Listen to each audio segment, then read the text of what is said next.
Member North Vancouver Seymour. Mr. Speaker, just this week, Victoria Police are inviting victims of human trafficking in the Victoria area to come forward. The news came after the arrest of 4 individuals suspected of numerous human trafficking-related charges who have ties to the Victoria area. Mr. Speaker, this Saturday is Human Trafficking Awareness Day. Sex trafficking of children is the fastest-growing business in organized crime. The Rutherford Institute commentary on January 28th called "The Super Bowl's Biggest Losers, the Boys and Girls Being Sold for Sex 20 Times a Day," reported that adults purchase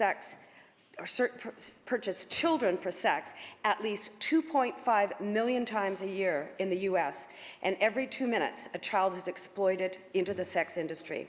On average, a child might be raped by 6,000 men during a 5-year period. They are being lured, forced, drugged, addicted, and have no choice. Every transaction is rape. This is an industry that revolves around cheap sex on the fly sold to 50 men at $25 a piece, while their handlers make $150,000 to $200,000 a year.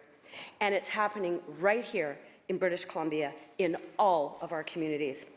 Just ask your local police or your local rape relief centre, or even ask your school district. Where do you think these guys hang out to lure the next victim? And who are the Johns? Just your regular guy next door, from all walks of life, could be your co-worker, doctor, pastor, or spouse. Last fall, I went on a ride-along with Kamloops RCMP, who tackle this issue every day. Kids are being taken to decrepit, run-down houses, trailers, tents, and even the forest.